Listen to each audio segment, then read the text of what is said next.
warahmatullahi wabarakatuh. Bismillahirrahmanirrahim. Ta'ala bisyukri Rasulillah syukurillah lana wa lahum al-Fatihah.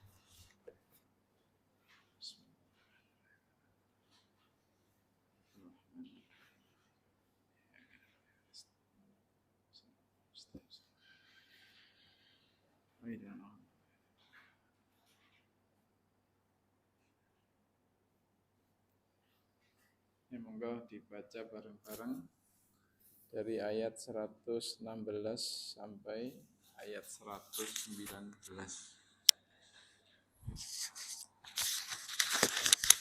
A'udzu billahi minasy syaithanir rajim. Bismillahirrahmanirrahim.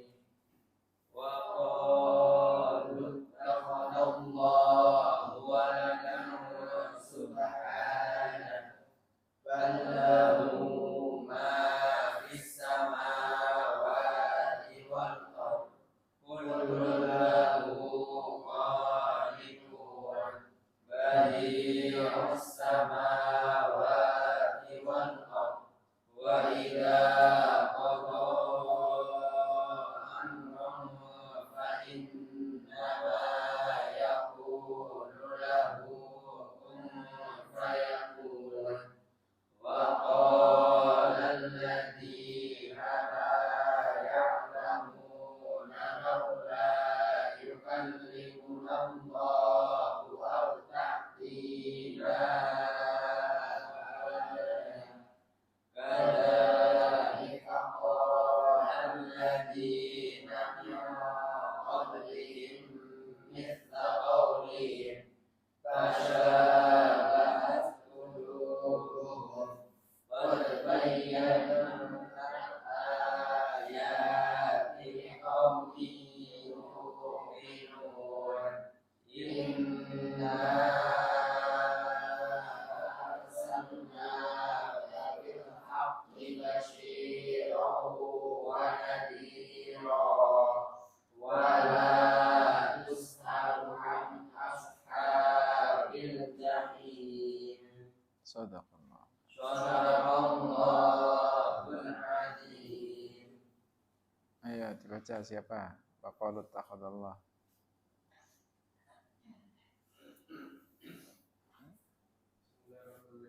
Maqalu lan ngucap sapa wong kafir atakhadha Ittakhadallahu. ittakhadallah agawe sapa Gusti Allah waladan ing anak Subhanahu moho Moho suci Gusti Allah Allahu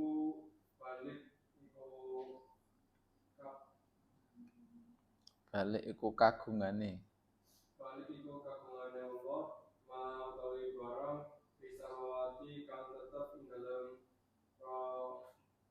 langit wal ardi lan bumi kullun kullahu utawi sakabehane kullun utawi sakabehane perkara perkara lahu maring Allah qanituna iku qanituna padha tunduk. tunduk kabeh. Satu lagi siapa? Badius. Badi'u utawi kagungan utawi Gusti Allah iku as-samawati Iku kang gawe iku kang gawe as-samawati pira-pira langit wal ardi lan bumi wa idza qadru lan nalikane ngersakake gawe sapa Allah amron ing siji perkara fa'in nama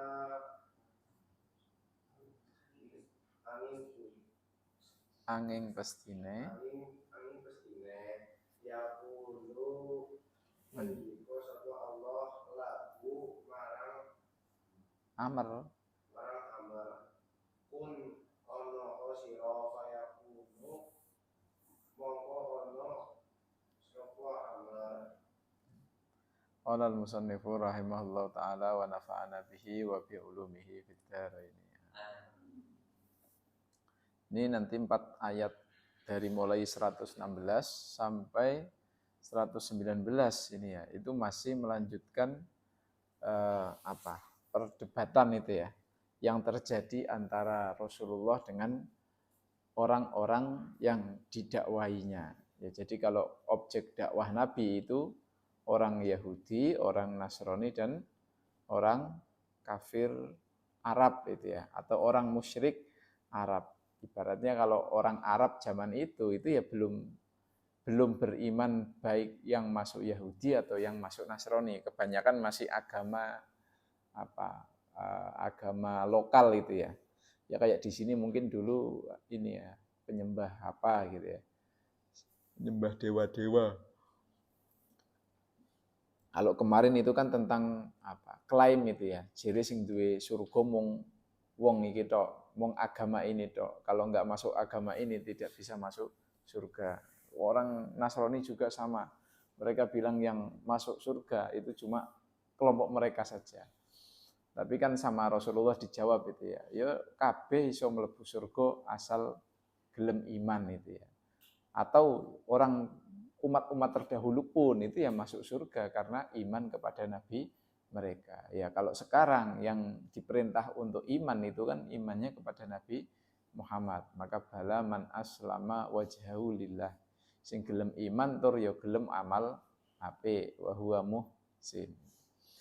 Nah, ini juga masih sama ya. Jadi beberapa keyakinan yang ada di umat-umat saat itu yang didakwai Nabi itu memang sedikit demi sedikit itu dibantah oleh Al-Qur'an. Ibaratnya kalau sekarang ya terjadi perdebatan itu ya, perdebatan ilmiah itu.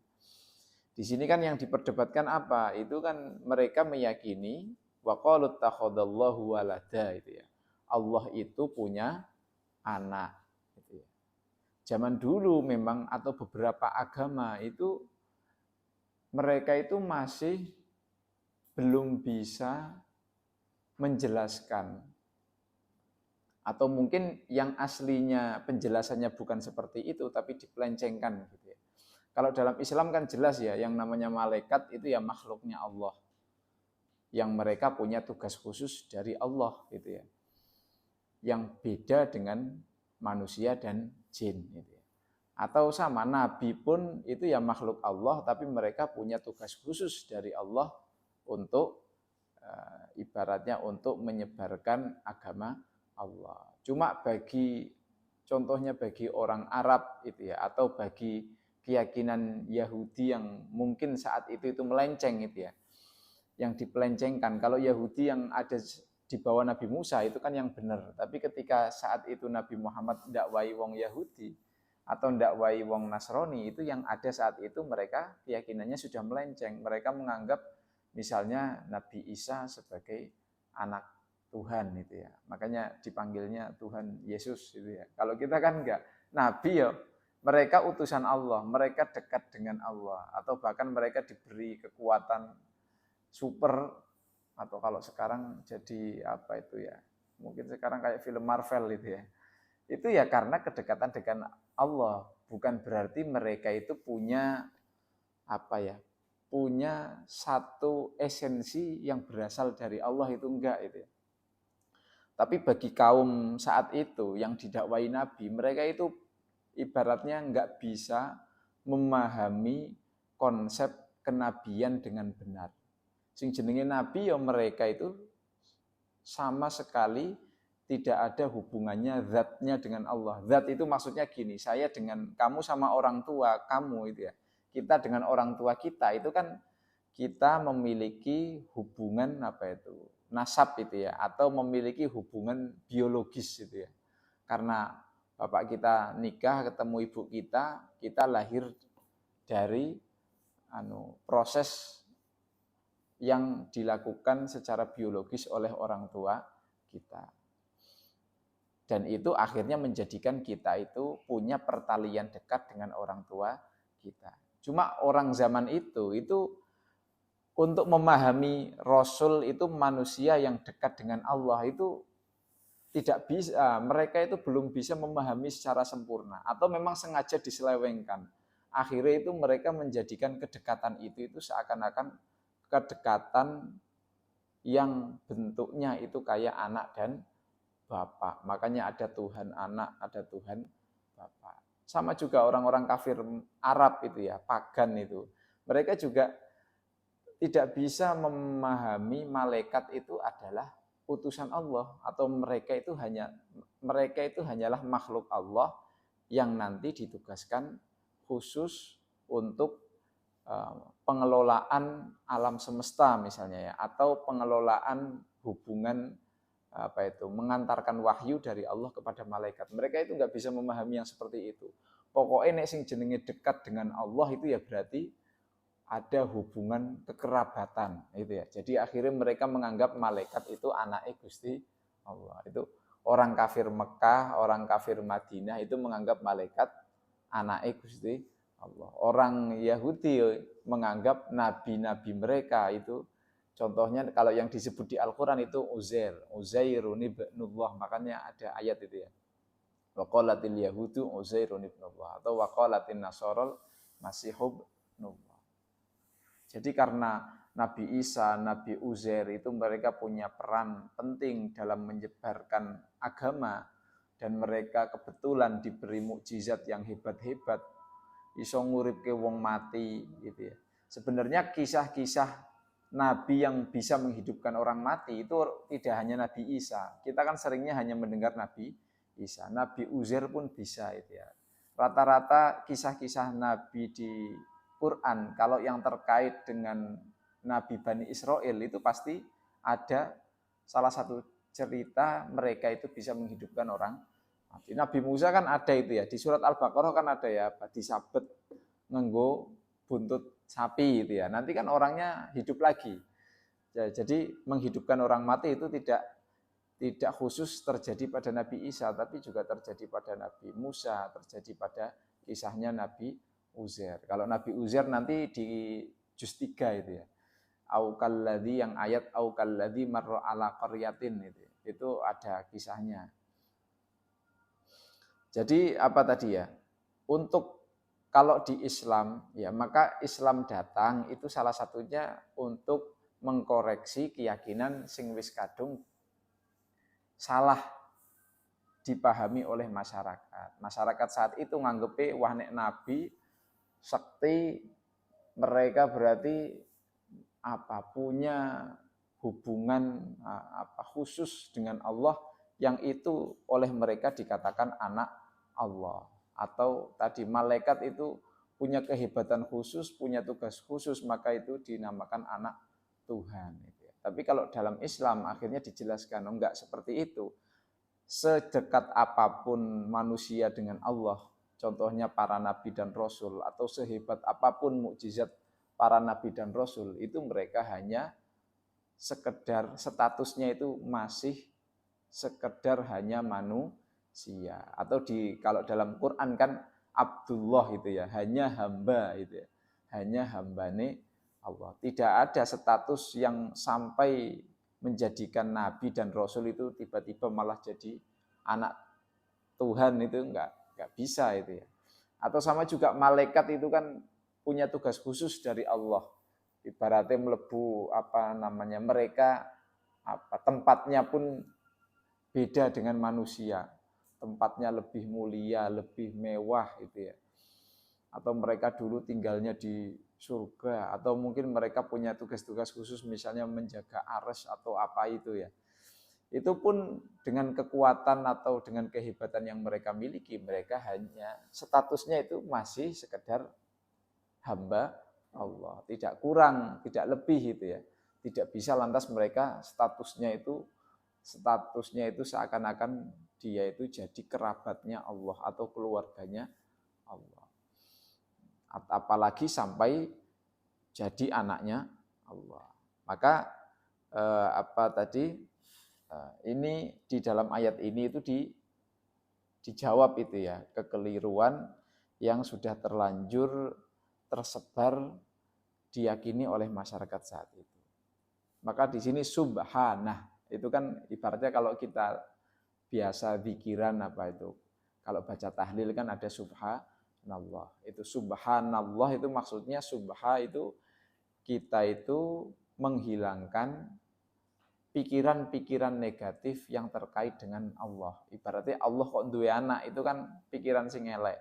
Itu berarti dihilangkan. Atau kita mungkin bisa saja merasa nasibnya itu enggak beruntung. Terus akhirnya mikir, wah Gusti Allah ora adil. Kenapa koncoku kok ora tahu sinau kok lulus terus, aku sing sinau sregep kok ora lulus. Akhirnya merasa Tuhan tidak adil. Berarti kalau kita bertasbih subhanallah itu kita menghilangkan segala pikiran negatif yang muncul di pikiran kita tentang Allah. Maka di sini itu kan disucikan ya, disucikan maha suci itu maksudnya Allah itu tidak mungkin memiliki anak itu ya. Karena sing jenenge anak itu minimal ya anak mirip karo bapake itu ya, atau mirip karo ibuke. Mosok Allah ada yang menyerupai. Nah, padahal sifatnya Allah yang digambarkan itu ya. Kalau kita belajar 20 sifat Allah kan ada yang mukhalafatu lil hawadisi itu ya. Allah ya kudu beda karo makhluk, mosok podo itu ya. Atau masa ada yang mirip sama yang menciptakan itu ya. Ya podo kayak kita itu ya, bikinannya manusia itu kan pasti semirip apapun ya tidak akan menyamai identik dengan manusia itu ya. Nah, mungkin besok akan orang itu bisa bikin apa itu robot yang robotnya mirip gitu ya. Tapi kan sing jenenge robot itu kan isine kabel gitu ya. Sing jenenge kabel ya beda karo menungso itu ya. Beda adoh itu ya. Apalagi sekarang kalian bikin apa manusia dari slime itu ya, misalnya bocah-bocah itu ya, atau dari apa kayu atau apa ya jelas ora mirip identik gitu ya. Nah, maka ballahu ma fis samawati wal ard. Ini untuk menunjukkan bahwa Allah itu tidak butuh anak itu ya. Karena kadang itu orang tua kita itu memang membikin kita itu ya. Maksudnya program bikin anak itu kan memang karena punya aspirasi ya, punya harapan. Maka orang tua itu bikin anak. Jadi kita itu pasti tidak kita sadari atau tidak itu orang tua itu menaruh harapan. Kita disekolahkan, harapan orang tua ya nanti setelah sekolah jadi pinter, engko nek wis jadi pinter ya iso bermanfaat nang masyarakat, atau minimal nek jadi pinter engko kerjane gampang, iso nyambut gawe, iso punya gaji yang layak. Nanti kalau sudah punya gaji yang layak bisa berkeluarga. Syukur-syukur engko iso ngerumat wong tuwane saat sudah tidak lagi mampu bekerja lagi gitu ya. Ibaratnya nanggung uripe wong tua. Itu kan rata-rata aspirasi atau harapan orang tua kepada anak kan seperti itu. Nah, itu harapan yang seperti itu justru malah menunjukkan sisi kekurangan manusia karena mereka itu masih berharap kepada orang lain itu ya. Tapi Allah kan enggak. Allah kan tidak mungkin memiliki harapan kepada orang lain. Maka itu tidak mungkin Allah memiliki salah satu argumen kenapa Allah tidak perlu anak itu ya. Atau tidak membuat anak ya karena Allah tidak punya tadi ya. Tidak memiliki ya kalau punya sesuatu keinginan itu pasti bisa terlaksana secara mandiri tanpa harus berharap kepada orang lain. Ya bedanya makhluk sama pencipta itu seperti itu. Kalau kita makhluk kan untuk ingin sesuatu itu butuh bantuan banyak orang. Kalian pingin punya baju baru itu kan butuh duit. Duit dikirimi wong tua. Engko butuh wong sing gawe kelambi. Engko isih butuh toko online gitu ya. Terus isih butuh jasa kurir gitu ya. Akhirnya nanti sampai ke tempat kita itu kan butuh banyak orang itu ya. Butuh pabrik, butuh sing gawe, butuh kurir, butuh marketplace.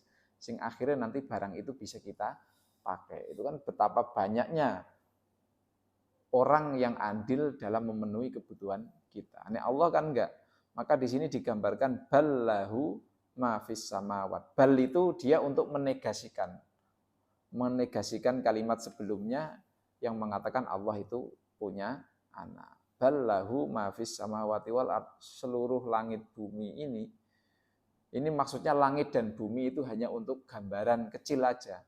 Yang kelihatan di kita mewah atau wah itu kan wah ada langit di atas kita dan ada bumi di bawah telapak kaki kita. Itu kan sesuatu yang besar itu ya. Nah, itu hanya sekedar gambaran. Padahal di luar bumi itu masih banyak miliaran planet. Ibaratnya kabeh kowe nggone Allah. Nah, ibaratnya sugihe kaya ngono. Pasti ini menunjukkan Allah tidak perlu lagi anak itu ya. Kan orang tua kita karena punya keterbatasan fisik dan usia akhirnya membutuhkan anak untuk nanti besok diharapkan bisa ngerumat wong tua. Nek wong tua wis ora sehat maning, apa nek wong tua wis ora iso kerja maning.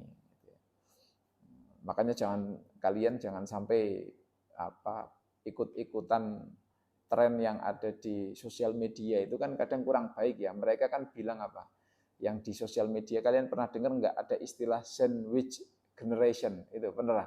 Ya, itu kan ibaratnya di sosial media itu menganggap sandwich generation itu kan menganggap ngerumat wong tua itu beban. Ibaratnya kalau nanti kalian sudah kerja, sudah berpenghasilan, terus kalian itu harus membagi gaji itu untuk menghidupi orang tua. Itu kalau sebagian influencer itu menganggap itu hal yang memberatkan atau itu sesuatu beban yang seharusnya tidak ditanggung oleh seorang anak. Kudune nek aku oleh gaji ya tak nikmati dhewe gitu ya. Akhirnya mereka bikin istilah-istilah sandwich generation yang maksudnya konotasinya itu negatif.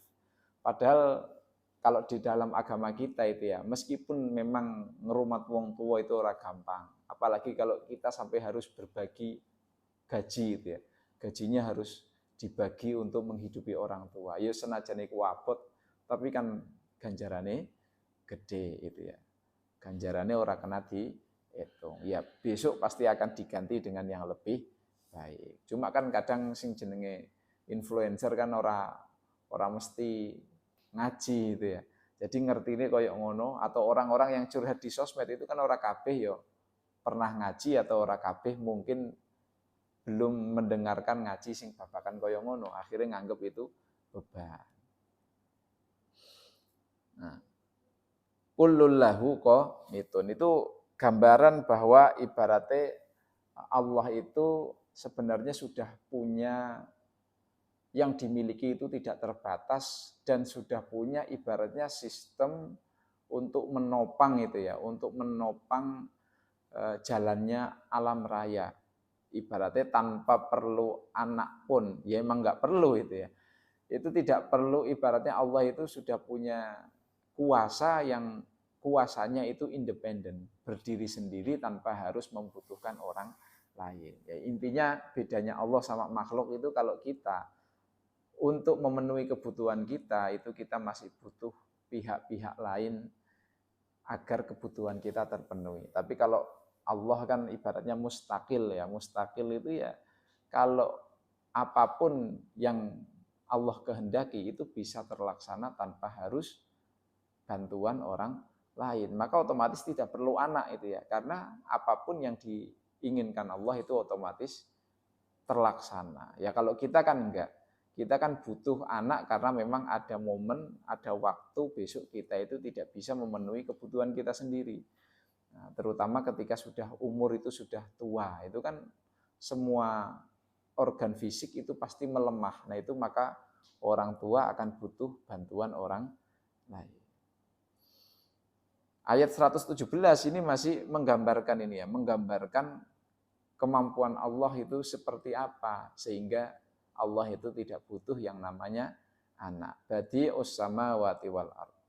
Badi itu kan menciptakan, tapi menciptakannya itu atau tentu membuatnya Allah tidak sama dengan kita. Yang namanya badi itu menciptakan tanpa contoh, tanpa alat, dan tanpa bahan.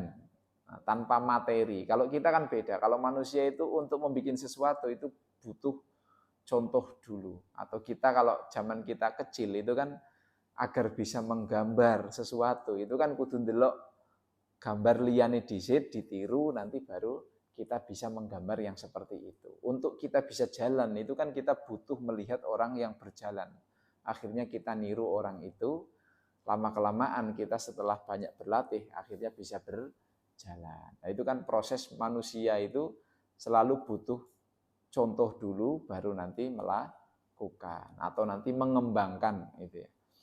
Sama, kita pun kalau membuat sesuatu butuh alat. Kalau Allah tidak butuh alat gitu ya. Atau kita kalau membuat sesuatu pasti butuh bahannya disit gitu ya. Kamu tidak mungkin bisa bikin telur ceplok kalau tanpa telur gitu ya. Atau kalian tidak mungkin bisa bikin telur ceplok tanpa kompor dan alat penggorengan gitu ya. Atau kalian tidak mungkin bisa bikin telur ceplok kalau sebelumnya belum pernah lihat orang masak telur ceplok. Ya, coba bayangkan kamu kalau nggak pernah masak nasi, terus pertama kali disuruh nyoh gawe ke masak sego nganggo rice cooker, mesti bingung. Iki carane kepriwe, segone apa langsung dilebokke rice cooker apa dinehi banyu. Itu kan kalian sudah pernah bikin nasi pakai rice cooker. Ya kalau pertama kali bikin itu kan pasti bingungnya kaya ngopo itu ya. Iki carane kepriwe ben kok iso dadi sego. Nah, itu badi itu seperti itu, menciptakan tapi yang tanpa contoh, tanpa alat, tanpa bahan itu ya. Ibaratnya dulu Nabi Adam dibikin itu ya dari kosongan itu ya. Adapun kalau dijelaskan ini dari tanah itu hanya sebagai ini aja, sebagai gambaran aja. Sebagai gambaran ini loh kalau manusia itu sebenarnya dari segi apa? Dari segi materi itu bukan dibikin dari sesuatu yang keren-keren amat itu ya. Tapi jangan sampai kita berpikiran, nah itu Allah juga butuh bahan itu ya, bikin Nabi Adam dari tanah, bukan. Nah, nyatanya lemah saka ngendi sebelum ada tanah itu ya. Belum ada apa-apa sama sekali. Nah, maka tadi ya badi'us samawati wal ard. Nah, ini kalau samawat wal ard itu hanya sebagai contoh aja, salah satu makhluknya Allah yang saat itu sebuah makhluk yang besar atau makhluk yang mengagumkan yang sehari-hari kita lihat itu kan langit dan bumi. Angger mung contone menungso kan itu terlalu umum karena kita sudah biasa melihat manusia. Tapi kalau langit kan sampai sekarang pun kita belum tentu bisa itu ya. Langit itu bentuknya kaya apa. Meskipun bisa kita lihat, belum tentu kalau kita dekati itu bener ono langit itu ya. Tapi kalau kita lihat itu kan di bawah seakan-akan langit priwe kok iso ngadeg tanpa harus ada tiangnya gitu ya. Kayak seakan-akan ada atap tapi tidak ada tiangnya. Nah, terus berikutnya bagian kedua dari ayat ini itu menunjukkan seberapa efektif atau seberapa cepat Allah dalam menciptakan sesuatu ya atau mengeksekusi kehendaknya itu ya, mewujudkan kehendaknya. Wa idza qada amron, kalau Gusti Allah ngersakake membuat itu ya, amron ing siji perkara atau suatu ciptaan, fa innama yaqulu lahu kun fayakun. Sebenarnya kun fayakun ini bukan berarti yang selama ini kita tahu itu kan kalau Allah mau bikin, kalau kita hanya baca terjemahannya itu berarti Allah kalau mau bikin sesuatu itu Allah bilang dulu kun fayakun itu ya. Berarti kan Allah masih butuh proses untuk menciptakan sesuatu itu masih kudu ngomong kun fayakun. Ini kun fayakun ini sebenarnya yang digambarkan di sini itu hanya sekedar hanya sekedar ilustrasi saja bahwasanya sing di mata manusia itu ya, kalau yang terjadi di kita itu kan kejadian yang cepat itu kan kalau kejadian yang terjadi setelah kita ngomong gitu ya. Kayak wong kae mesti engko delok maneh tiba gitu ya. Nah, akhirnya tiba tenanan. Lah kayak kan terjadi tiba. Ibaratnya kita itu yang menurut kita cepat itu kan biasanya sesuatu yang terjadi setelah kita ucapkan itu ya. Itu bagi manusia itu ya. Makanya akhirnya ini dijadikan sebuah gambaran itu ya, sebuah gambaran untuk cepatnya terjadinya sesuatu setelah adanya kehendak. Kita kan setiap mau melakukan sesuatu itu kan pasti ada kehendaknya dulu. Kehendak itu maksudnya gini, kalau kalian pengen makan, pasti diawali dengan adanya keinginan ingin makan. Kalian pengen numpak motor, sebelum kalian naik motor itu kan di pikiran kita sudah ada keinginan naik motor. Tapi kan kadang antara keinginan dan kejadian itu kan kadang bisa jadi prosesnya lama. Meh numpak motor neng kampus dilalah udan. Akhirnya kudu jas-jasan disit. Akhirnya tasnya kudu dibuntel tas kresek disit. Jadi antara pikiran naik motor dan eksekusi naik motor itu kadang butuh jeda yang lama. Atau kadang malah wis ora sido mangkat wae lah daripada engko teles kabeh gitu ya. Akhirnya malah batal terjadi itu ya. Tapi kalau Allah enggak, maksudnya Allah itu kalaupun tanpa ngomong pun itu ya, tanpa bilang kun itu ya Allah bisa menjadikan sesuatu itu langsung terjadi. Cuma di sini hanya sebagai gambaran cepatnya sesuatu terjadi itu seperti terjadinya hal yang langsung terjadi setelah diucapkan. Ya, misalnya yang sering-sering ada di TV itu ya, atau kalau kita dulu zaman kecil pernah diceritakan nikmat surga itu kan jere mau nek kita ngomong atau pengen ngomong langsung jaluk es krim, gue es krimnya teko itu ya. Tapi bukan berarti kita harus ngomong dulu ya, kita bisa saja lewat kehendak ngerentak nang ati pengen es krim, bisa jadi es krimnya langsung teko itu ya. Ini hanya untuk memudahkan pemahaman. Nah, itu bentuk-bentuk kebesaran kekuasaan Allah yang tentu bukti-bukti ini atau argumen-argumen ini nanti tujuannya dipaparkan di ayat ini itu untuk membatalkan tadi Allah punya anak. Nah, selanjutnya ayat 118 dan 119 itu bentuk ini ya, bentuk cara sekarang ya mungkin ketidaksopanan itu ya, ketidaksopanan orang-orang yang tidak iman kepada Kanjeng Nabi. Maka di sini waqalal ladzina la ya'lamun. Waqala lan ngucap alladzina sapa wong akeh. Ya, wong akeh di sini yang siapa itu ya? Tentu tidak semua orang. La ya'lamun kang ora padha ngerti. Maksudnya enggak podo ngerti di sini sing ora podo iman itu ya. Laula yukallimunallah. Krana apa to kok ora yukallimuna ngendikoni na ing ingsun Allahu sapa Gusti Allah au taktina utawa apa ini? Apa itu tulisannya? Taktina itu kan biasanya kalau dalam bahasa Indonesia apa? Memberikan itu ya. Utawa kok ora tumeka itu ya. Tumeka na ing ingsun ayatun apa ayat.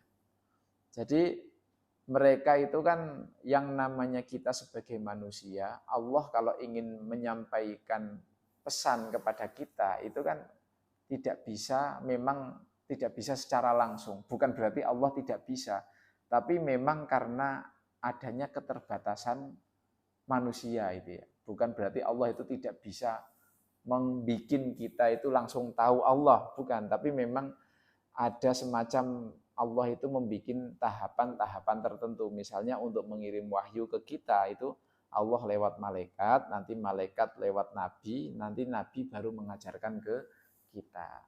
Tapi malah orang yang didakwai Nabi Muhammad itu malah minta, mbok yo Gusti Allah langsung aweh wahyu neng kita saja, tidak perlu lewat jenengan. Loh, gunane Kanjeng Nabi, gunane Rasul itu memang sebagai penjelas wahyu itu ya, sebagai orang yang diutus untuk menjelaskan wahyu, sekaligus sebagai bentuk tes keimanan. Kira-kira kita mau iman enggak kepada Nabi dan Rasul. Akhirnya kan mereka enggak bangkang itu ya, enggak iman.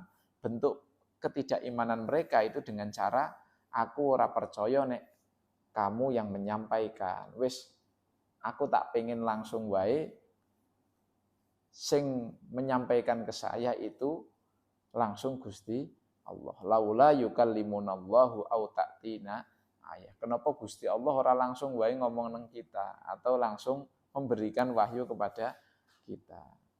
Ya, padahal gunane Rasul itu ya sebagai perantara itu ya. Dan nek kabeh wong iso langsung nerima wahyu, yo nggak ada namanya Rasul itu ya, nggak ada namanya cobaan iman itu nggak ada. Ibaratnya kalau kita bisa semua langsung dapat informasi dari Allah, ya nggak ada kita itu nggak dicoba yang namanya harus mencari ilmu. Ya karena nek kabeh wong oleh wahyu, wis ora kudu sinau itu ya. Makanya Kanjeng Nabi kan nggak bisa baca, nggak bisa baca tulis itu ya. Tapi langsung dapat wahyu, akhirnya ora perlu sinau. Jadi ilmune langsung saka wahyu. Ya kalau kita dapat wahyu ya wis ora kudu kuliah, ora kudu sekolah itu ya. Kabeh wong wis pinter dewek gitu ya. Maka sebagai bentuk ujian kita ilmunya tidak dari wahyu tapi lewat belajar kepada orang lain. Ya umatnya Nabi itu ya tidak mendapatkan wahyu karena cara agar mereka jadi orang yang benar itu harus belajar dari Nabi, harus manut kepada Nabi. Nah, yang seperti ini akhirnya sama ayat Quran itu Nabi dikasih tahu nek sing koyok ngono, penjalukan sing koyok ngono itu bukan barang baru, maka di sini kadzalika mengkono kang den tutur atau ucapan-ucapan yang seperti itu qala alladzina iku ngucap alladzina wong akeh min qablihim saking sedurunge wong kafir Mekah misla qaulihim ing umpamane pengucapan wong-wong mau atau wong kafir Mekah. Jadi apa itu ya? Orang Yahudi, orang Nasrani atau orang kafir Mekah itu mereka sebenarnya punya kemiripan ketika mereka pengen menolak wahyunya Nabi atau mereka pengen menolak ajaran Nabi, mereka akan bilang salah satu argumen sebenarnya ini apa ya, debat kusir itu ya, pengine itu ora iman, tapi kan mereka butuh omongan, butuh argumen agar mereka tidak perlu iman. Jadi argumennya itu, mbok yo aku langsung wae sing aku gelem iman nek Gusti Allah itu langsung sing ngomong nang aku gitu. Atau aku gelem iman kepada jenengan nek Gusti Allah itu langsung juga ngasih wahyu yang sama dengan jenengan langsung ke aku gitu. Ya padha wae nek kaya ngono enggak bakal terjadi. Makanya itu hanya sekedar debat kusir itu ya. Tujuannya untuk menjatuhkan Kanjeng Nabi. Sebenarnya permintaan mereka itu enggak hanya ini aja. Ada yang minta itu namanya antunazzila alaina kitaban naqra'uh itu ya. Jadi mereka minta kalau yang wahyu dibaca, yang wahyu yang diturunkan kepada Nabi itu kan bentuknya bacaan itu ya, bukan bentuk kitab. Tapi mereka minta, mbok yo Gusti Allah itu nurun ke kitab nggo awake dhewek gitu ya. Tidak perlu lewat Kanjeng Nabi atau kanzun itu ya, kanzun autakuna lahu jannatun ya'kulu minha itu ya. Atau Nabi itu kan terkenal bukan dari orang yang hartawan itu ya, bukan dari orang yang kaya raya. Maka mereka itu alasannya tidak iman atau sekedar sebagai bentuk pengingkaran kepada Nabi, akhirnya mereka minta, mbok Nabi itu yang jadi Nabi itu sing sugih gitu ya, udu sing biasa-biasa aja itu ya. Jadi yang diminta itu aneh-aneh. Bagi mereka standar Nabi itu sing kudu sugih atau sing kudu sekti, sing kudu duwe mukjizat sing aneh-aneh. Ya, itu sebenarnya bentuk mereka itu pengen nolak ajakannya Kanjeng Nabi. Maka di sini tasyabahat qulubuhum. Tasyabahat itu podo serupa itu ya. Apa piro-piro atine wong-wong mau gitu ya. Jadi wong Yahudi sama wong Nasrani itu di sini diserupakan sama kayak wong kafir Mekah itu ya. Wong kafir Mekah diajak iman yo angel, jalukane aneh-aneh, njaluk nabi sing kudu duwe apa itu? Kebon itu ya. Kudu duwe mukjizat sing aneh-aneh, kudu apa itu? Diperlihatkan apa kebesaran Allah di depan langsung gitu ya. Maksudnya mukjizat fisik gitu ya. Wong Yahudi karo Nasrani ya padha wae njaluk sing padha itu ya. Njaluk Gusti Allah wae sing langsung ngomong kepada mereka. Atau kalau dalam kisah-kisah Nabi Musa itu kan iya mereka kan minta itu ya, minta arinallah jahratan.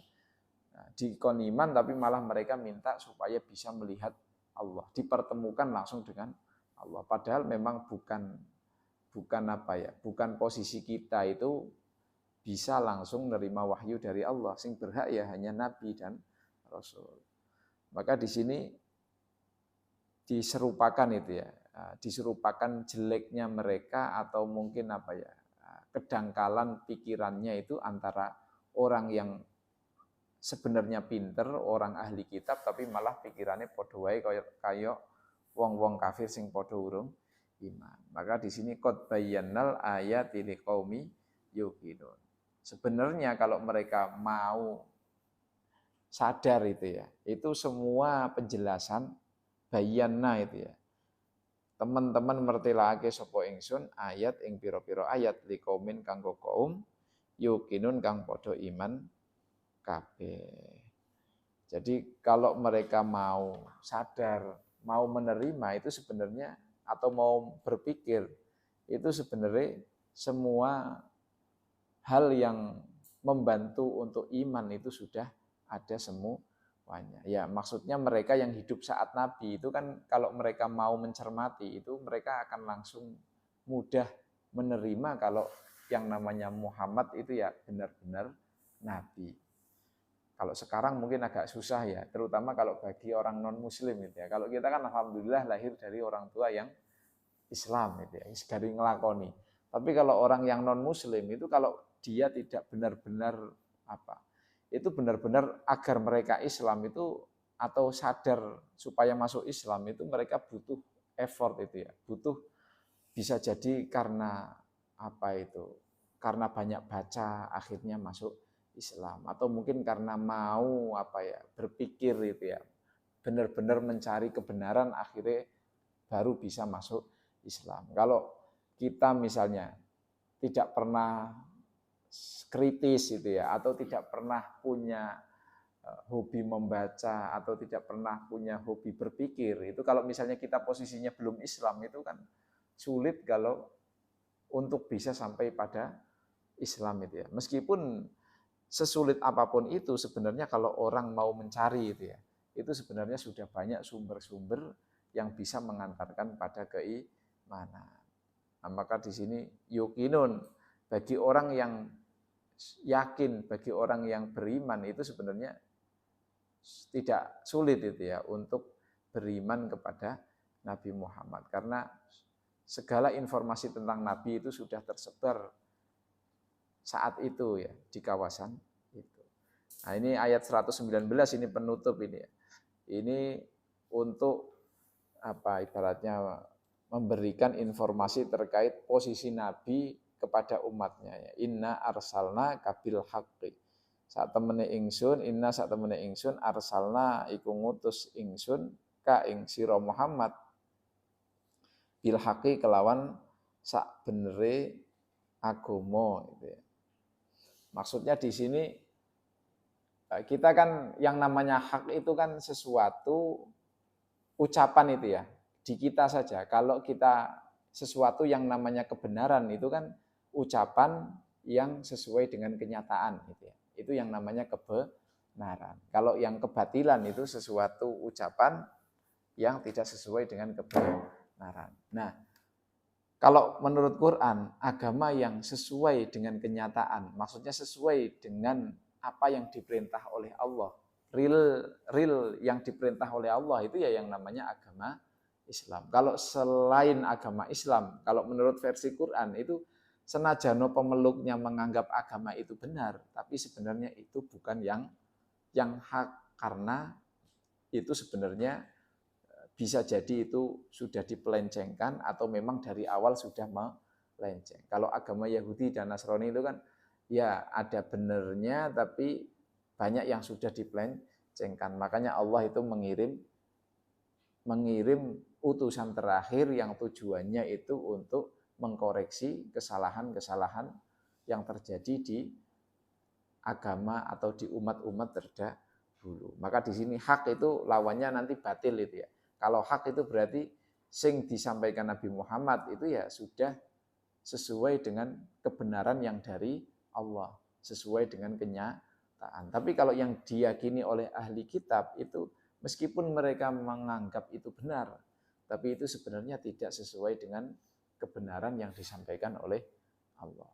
Ya tugas Nabi itu hanya menyampaikan agama, basiron hale bungahi, wanadhiro hale medeni. Nah, tugas agama itu sebenarnya gini, kita kan cepat atau lambat itu kan kita bakal ketemu yang namanya hari akhirat itu ya. Hari akhirat itu maksudnya kalau kita sudah mati gitu ya, itu sudah mulai masuk ke fase hari akhirat itu ya. Meskipun barzakh itu kan masih fase menunggu itu ya. Tapi maksudnya kita sudah di depan hari akhirat, hari kedua lah ibaratnya.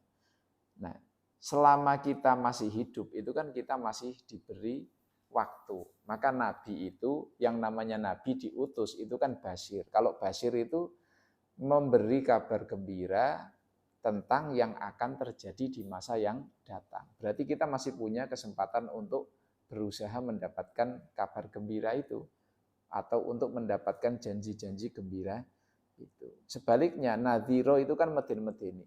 Itu maksudnya kita masih diberi kesempatan untuk tadi supaya kita itu berusaha agar kita selamat dari berita-berita atau ancaman-ancaman yang mungkin akan menimpa kita besok di hari akhirat atau di hari akhir. Maka tugas agama itu ya sebenarnya hanya itu memberi peringatan itu ya. Peringatan besok kalau kita beramal ya akan dapat sekian, kalau kita tidak nanti akan dapat hukuman seperti ini. Kalau nadhiro itu yang negatif-negatif, kalau basyiro yang positif. Lah kadang Kanjeng Nabi itu sebagai nabi itu kadang ya wajar ya. Misalnya contohnya orang tua kita. Orang tua sebenarnya kalau kita sudah dewasa itu kan tanggung jawab orang tua secara agama itu ya. Maksudnya secara tanggung jawab yang di hadapan Allah itu kan sebenarnya udah lepas ya. Kita kalau zaman kecil ya tentu nek ora salat wong tua wajib ngilingake. Tapi kalau kita wis gede terus ora salat itu ya. Wong tua kan sebenarnya sing wajib mau ngiling gitu. Ayo, nek urung salat. Tapi kan kadang sebagai orang tua kan kadang bisa sedih itu ya. Nek ndeleng anake ora salat, meru susah itu ya. Padahal sebenarnya yang wajib itu hanya mengingatkan itu ya. Tapi nek melu susah itu kan sebenarnya orang tua itu susah melihat kita tidak jadi orang baik. Itu kan karena faktor kedekatan emosional, faktor kedekatan hubungan, maka akhirnya orang tua kita itu jadi susah hanya karena kita itu mungkin tidak mengamalkan perintah Allah atau tidak berbuat baik sebagaimana ekspektasi orang tua. Nah, itulah yang terjadi pada Nabi Muhammad. Sebenarnya Nabi Muhammad yang diperintahkan oleh Allah itu tugasmu memberi memberikan informasi atau menyampaikan wahyu. Kalau orang itu disuruh iman kepada Nabi, nanti kalau sudah iman ada kewajiban sholat, kewajiban ini nanti mereka diberikan pengetahuan, dididik agar mau melaksanakan perintah-perintah itu. Kalau mereka enggak melaksanakan, yaitu tanggung jawab masing-masing. Itu sebenarnya tugas Nabi hanya tadi hanya sebatas itu. Tapi saking Nabi itu ya, yang namanya Nabi itu kan pasti akan sikapnya itu lebih dari itu ya. Sama makanya Nabi katanya bagi kita itu lebih dari sekedar orang tua. Atau kadang guru kita bisa jadi memang tugasnya hanya ngajar. Tapi kalau lihat kalian misalnya tidak apa itu dalam hal mungkin kurang sinau apa mungkin nilainya elek itu kan kadang meskipun bukan kewajiban kita kadang jadi guru ya melu nelongso kok orang lulus misalnya kayak gitu ya kok nilainya abang-abang kabeh gitu ya senajan itu bukan kewajiban kita itu kadang kalau sebagai guru kan melu sedih gitu ya. Nah, maka di sini Rasulullah itu dikasih tahu wala tusalu an ashabil jahim gitu ya. Wala tusalu lan ora takoni sira an ashabil jahim saking wong kang duweni bagian al jahimi neraka jahim. Ya sebenarnya tugas Kanjeng Nabi itu hanya sekedar menyampaikan tadi ya, menyampaikan pesan-pesan dari Allah. Tapi bagian terakhir dari ayat ini juga menunjukkan itu ya, menunjukkan bahwa orang-orang tadi yang debat yang ucapan-ucapan tadi itu ya, layak lamu laula yukallimunallahu au ta'tina ayah itu ya. Atau waqalut takhadallahu walada. Jadi salah satu bentuk mukjizat Quran saat itu memberikan informasi apa yang akan terjadi. Jadi wong-wong sing pas itu datang dan debat dengan ucapan seperti itu kepada Nabi, itu sama Quran langsung dikasih bocoran kepada Kanjeng Nabi dan umat muslim. Kayak lo wong sing debat kaya ngono, kuwi ora bakal iman. Jadi dipastikan mereka itu enggak bakal selamat duniane akhirat. Ya kudune kan kalau kita sekarang kan enggak boleh bilang ke orang lain, wah dia mesti ahli neraka iki, enggak boleh itu ya. Yang boleh kita katakan kan nek misalnya ngelakoni kaya ngene terus, ngesuk bakal oleh hukuman di neraka seperti ini gitu ya kan paling di ngaji-ngaji kan kaya ngono kok nek nyolong misalnya kok nang besok ya ono hukumane nang neraka gitu ya. Yang boleh kita katakan seperti itu. Tidak boleh kita langsung mengatakan kaya wong nek kaya ngono engko mesti nang neraka selawase. Itu enggak boleh. Tapi kalau di Quran itu dulu pernah ada atau banyak tokoh-tokoh tertentu karena kelewatan terhadap Kanjeng Nabi sikapnya itu memang cara mereka berbicara atau cara mereka menyampaikan pendapatnya di depan Nabi itu keterlaluan. Akhirnya sampai-sampai Nabi itu dikasih bocoran lewat ayat tadi kalau orang itu selamanya tidak akan iman. Berarti kan itu menunjukkan Quran memberikan kabar terkait hal yang akan terjadi di masa datang. Maka di sini tadi walatus alu an ashabil jahim. Nek wong-wong sing kaya ngono itu wis ora usah ditekonke maning kabare, wis ora bakal iman dan bakal sangsara selawase. Itu kurang lebih penjelasan dari 4 ayat tadi. Semoga ada manfaatnya. Hadanallahu wa iyyakum wallahu muwaffiq ila aqwamit thoriq. Wassalamualaikum warahmatullahi wabarakatuh. Waalaikumsalam warahmatullahi wabarakatuh.